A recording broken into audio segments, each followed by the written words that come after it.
Good morning and welcome to Rose Red Homestead, where today we're going to do something that I am so excited about. I think it will be fun. It goes directly to self-reliance and food security. Recently I've been thinking a lot about bread, and we just finished a series of 3 bread classes over here in our home for local folks, all about how to bake bread, how to do sourdough, and then how to bake it off-grid. And it was very, very successful, and they asked lots of really good questions.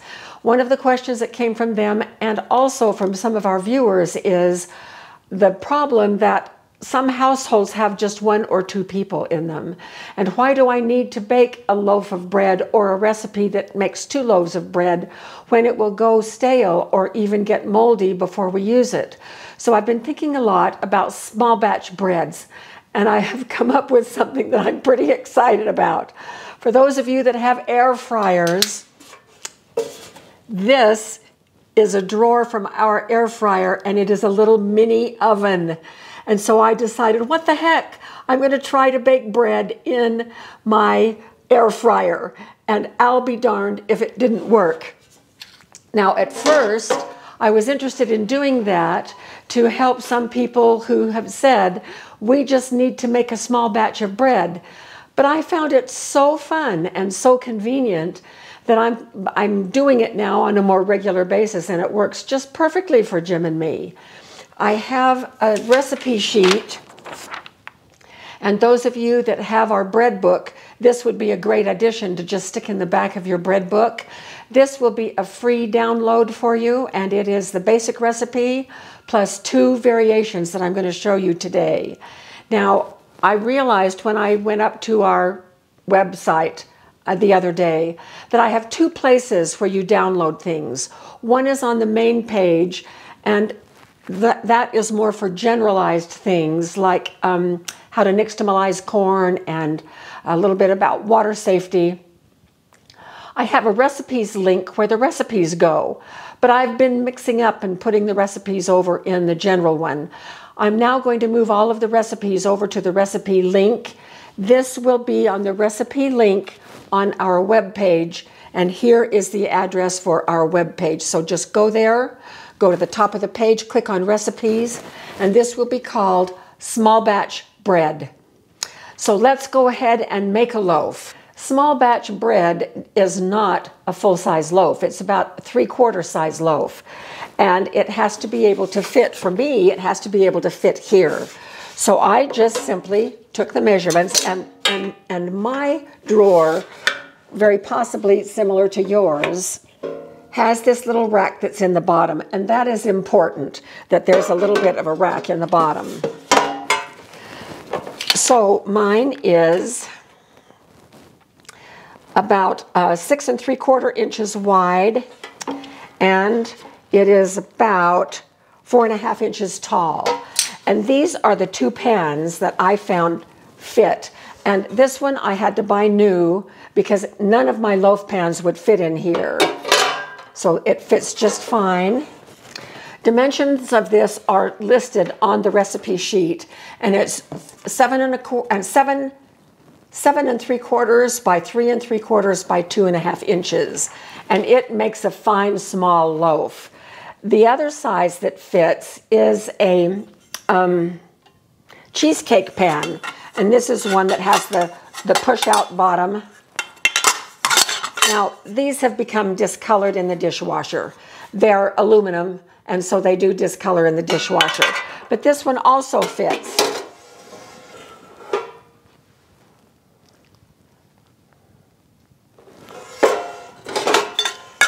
You will see that the bread comes out really, really nice, but it does get a little bit extra brown on the top. So it doesn't bother us at all. But just be prepared for that to happen, and that will happen today as we bake our loaf of bread.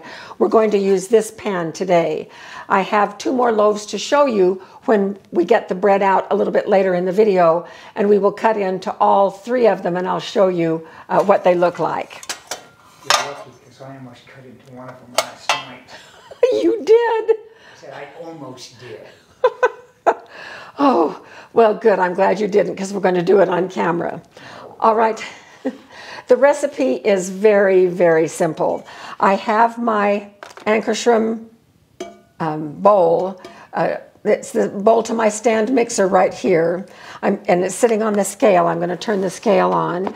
And this is my King Arthur bread flour with 12.7% protein. And I need 342 grams of this bread flour. So I'm just going to put that right here.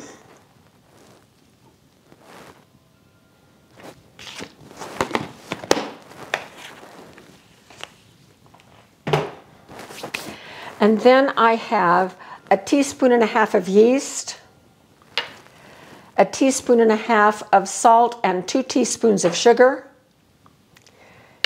And that's it for the dry ingredients. I'm now going to put the bowl on the stand mixer.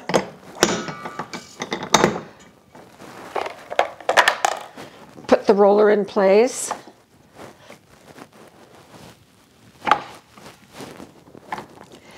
And put it in about the middle. Put the scraper in place. And we are going to turn it on and let the dry ingredients mix for a minute. I'm going to drop 2 tablespoons of ghee in the mixture and 1 cup of warm water. And let that mix. And turn the speed up.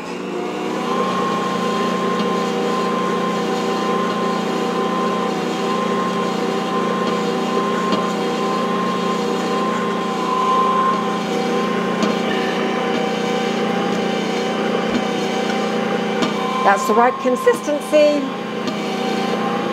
And so we're going to set it for 8 minutes of kneading. So we'll be back after it has kneaded. This just barely stopped, and I want you to see how completely this dough cleaned up the inside of the bowl. This is about perfect. I sometimes get it perfect like this, but sometimes I have to add a little bit more flour, sometimes a little bit more water to get it to do this. So just so you know, this is what it should look like in a stand mixer. All right, so let's get that dough out of here. And I always just like to test it a little bit just after it's come out. Oh, it's beautiful. Nice and soft, pliable, elastic, great. And I'm going to put it right here in this Cambro container, which I just love. These are in our Amazon store. And mash it down so it's fairly even so that I can detect when it has doubled in size. So that will take about 30 minutes to double in size, and then we'll shape it. While we're waiting for that, I would like to remind you that on the 24th of June, both water bath canning basics and pressure canning step-by-step classes go on sale in our bookstore for $10 off. Now $39, or starting on June 24th, $39 on sale. So this will be your chance to deepen your skills. For the pressure canning course, I use all of the pressure canners that I have, which include the Presto 23 quart, the Nesco, and the Max. I no longer have my Presto electric canner. I gave it away to someone who needed it more than I did. So I demonstrate those 3, and you can can right along with me in both of those classes. $39 each? $39 each. Because right now they're $49 each. All right, we will be back when this is ready to shape. We are ready to go. It took about 45 minutes for it to double in size. I have our little pan all sprayed with non-stick oil, and we'll pull this out and shape it and get it in the pan to do its final proofing. And I degas it, make it into a rectangle,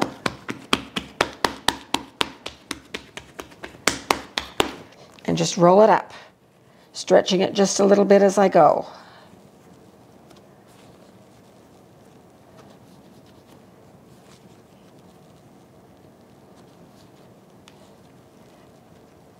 This is very sticky dough. I should probably have put a little more flour in it, but it will work fine. It will be nice and soft.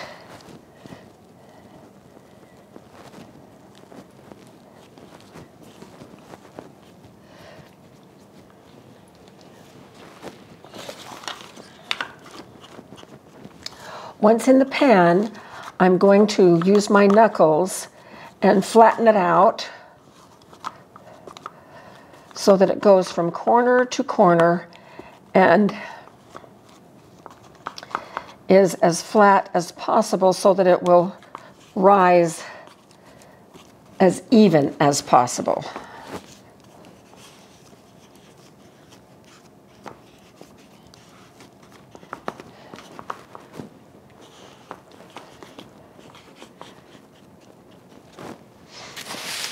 And I'm going to cover it just loosely with this plastic bag.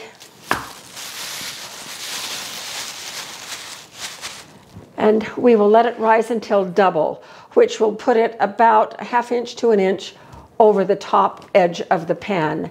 Now, if you're using the round pan, double will not even be to the top of the pan. So I just eyeball it, and when it has risen about double, then I will put it in.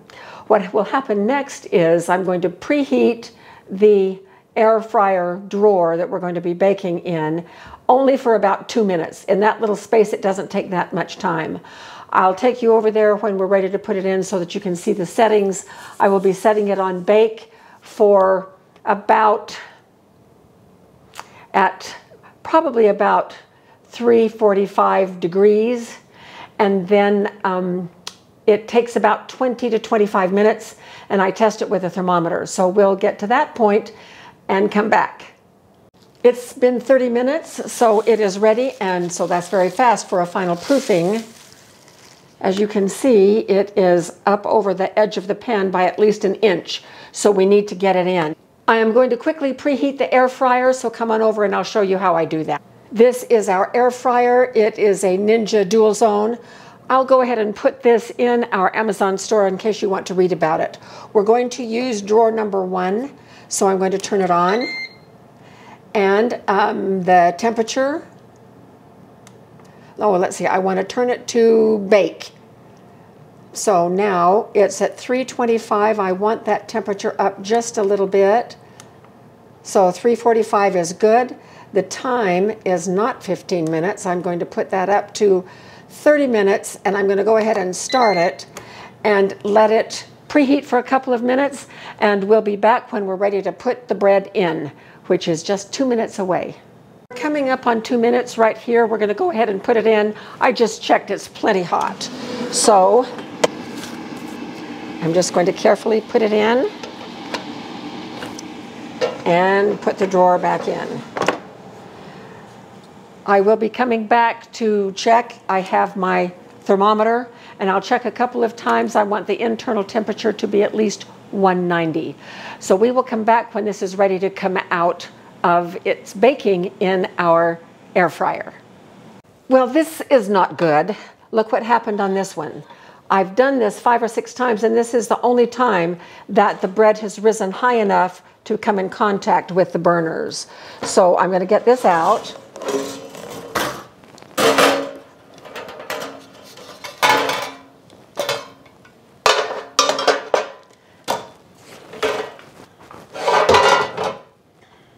It's beautiful everywhere else, and the loaf is not ruined. I'm just going to, when I start cutting it this way, I'll just nip off this first part that is burned. I think the reason that it happened is because the dough was very soft, and I knew it was going to rise beautifully, but I did not expect it to rise that high. So here are the loaves that I baked yesterday. So this one is just a little bit less tall than this one is, but notice that it is also quite brown on the top. They do get quite brown because the heating element is right here, of course. And then this is the one that I baked in the round pan. And let me show you. So this is how it looked when it was in the pan. And you can see that it came up above, and it's brownish on the top, but not too bad. And you saw how the other one, you saw how the loaf pan fit in. So this is how the round one fits in. And so it did not get up to the top. So it looks to me like we don't want it to rise more than the height of here. We might want to cut back on the flour just a little bit. If this continues to happen, I will make a little bit of a thicker dough.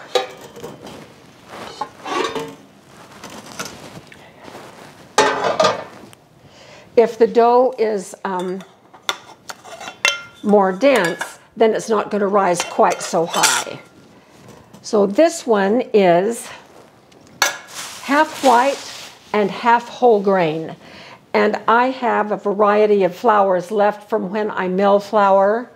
And so I used a little bit of winter white and a little bit of kamut, which is also a wheat, winter white wheat, kamut wheat, and then oat flour. This one is cinnamon raisin bread. The round one is cinnamon raisin bread. So it is the same recipe as this, but I have just spread it with cinnamon and raisins. So we're going to cut into them and see how they look. Oh, this is the wheat.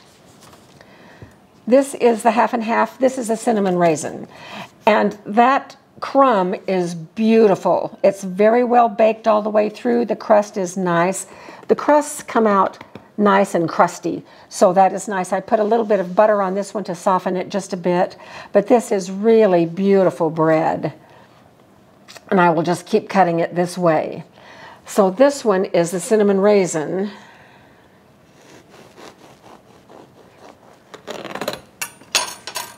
And isn't that pretty? It makes the most wonderful French bread for breakfast with raspberry syrup. Mmm, so good, so good. Now this is really too hot to cut, but I'm going to cut it anyway.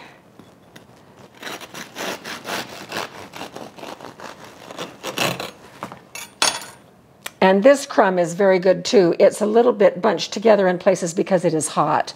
It will end up looking like this crumb right here. So these three recipes are included. This is the basic recipe right here. This is the half and half variation, and this is the cinnamon raisin variation. And these two variations are based on the basic recipe with just a few adjustments.